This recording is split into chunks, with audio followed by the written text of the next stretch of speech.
নমস্কাৰ, খুচিজ ক্ৰিয়েশ্যনৰ নতুন এটা ভিডিঅ'লৈ আপোনালোক সকলোকে স্বাগতম জনাইছোঁ। আজি কঁঠালৰ মুচিৰ এটা ৰেচিপি লৈ আহিছোঁ আপোনালোকৰ মাজলৈ। কঁঠালটো কাটিবৰ বাবে হাতত অলপ মিঠাতেল ঘঁহি লৈছোঁ, যাতে আঠাটো পিছত এৰুৱাবলৈ সহজ হয়। কঁঠালটো নিজৰ জোখমতে ভালদৰে কাটি লৈছোঁ। তাৰপিছত এইখিনি অলপ সময়ৰ বাবে পানীত তিয়াই থ'ম, যিহেতু এতিয়া নবনাওঁ, ৰাতিকৈ খোৱা হ'ব।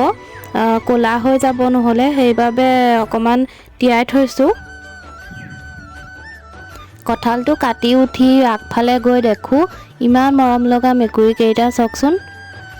কিন্তু মানুহ গ'লে তাহাঁতি আটাইকেইটা পলায়। মানুহ আঁতৰি যোৱালৈ চাই থাকে তাহাঁতি। চাওক, মূৰটো উলিয়াই। ভাবিলোঁ তাহাঁতক বিস্কুটকে খাবলৈ দিওঁ। এতিয়া চাওক, বিস্কুট বিচাৰি ঘূৰি ফুৰিছে, বিস্কুটেই দেখা নাই তাহাঁতি। শেষত যেনিবা গোন্ধি গোন্ধি গৈ বিস্কুটৰ ওচৰ পালেগৈ। বিস্কুট খাবলৈ ওলাই আহোঁতেই তাহাঁতক অকণমান ভিডিঅ' কৰি ৰাখি থ'লোঁ। ভাবিলোঁ আপোনালোককো দেখুৱাই দিওঁ।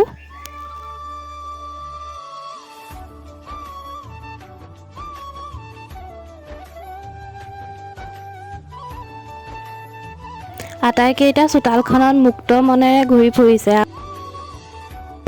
আমি চাই থকা দেখি মাকজনীয়ে দেখিলে। তাৰপিছত তাই তললৈ নামি আহিছে, কিজানি পোৱালীকেইটাক কিবা কৰোঁ। আহক এতিয়া ৰেচিপিটোৰ মাজলৈ আগবাঢ়োঁ। তাৰ বাবে মই বিলাহী, পিঁয়াজ, নহৰু, তেজপাত, জলকীয়া এইদৰে যোগাৰ কৰি লৈছোঁ।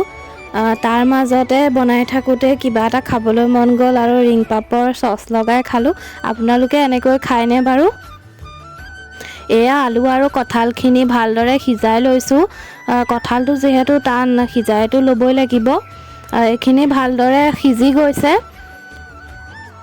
ইয়াৰ পিছতে কেৰাহীত তেল দি দিছোঁ। তাৰ পিছত তেলটো হোৱাৰ পিছত তেজপাত দুখিলা দি দিছোঁ। ইয়াৰ পিছতে মই পিঁয়াজখিনিও দি দিছোঁ। পিঁয়াজখিনি এতিয়া ভালদৰে ভাজি ল'ম। ইয়াত এতিয়া সোৱাদ অনুসৰি নিমখ ব্যৱহাৰ কৰিছোঁ।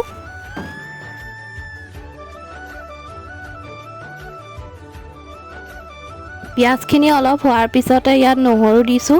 একেলগে নহৰুখিনি দিয়া নাই, কাৰণ জ্বলি যাব পাৰে পিঁয়াজখিনি হোৱালৈকে। তাৰপিছতে ইয়াত এতিয়া হালধি ব্যৱহাৰ কৰিছোঁ।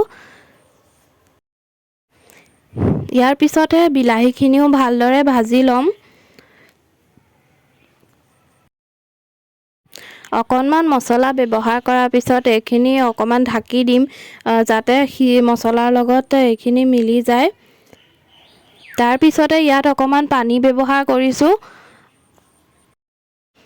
ইয়াত মই অকণমান চেনি ব্যৱহাৰ কৰিম, বিলাহীটো যিহেতু টেঙা হয় সেইকাৰণে। তাৰপিছত মই ইয়াত গাখীৰৰ যিটো সৰ হয় সেইটো ব্যৱহাৰ কৰিছোঁ। নিজৰ ইচ্ছামতে বনাবলৈ চেষ্টা কৰিছোঁ।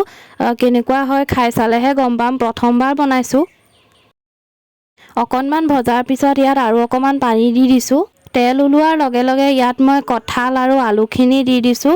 এইখিনিও অলপ সময়ৰ কাৰণে ভাজি ল'ম, ফ্ৰাই হ'ব লাগিব অকণমান। এইখিনি অলপ সময় ফ্ৰাই কৰি লোৱাৰ পিছতে মই ইয়াত দুটা জলকীয়া ব্যৱহাৰ কৰিছোঁ।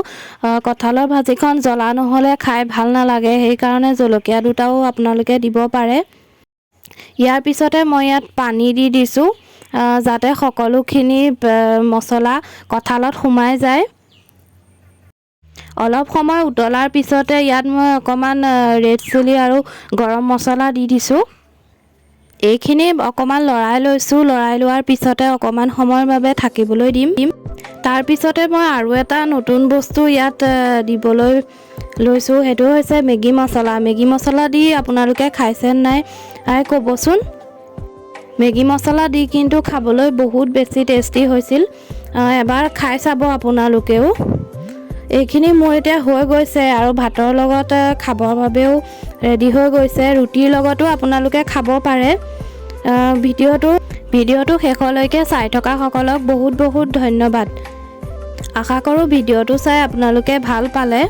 এনেকৈ বনাই খোৱা নাই যদি এবাৰ বনাই খাই চাব, খালেহে গম পাব কেনেকুৱা হয়। আজিলৈ আহিছোঁ, ধন্যবাদ।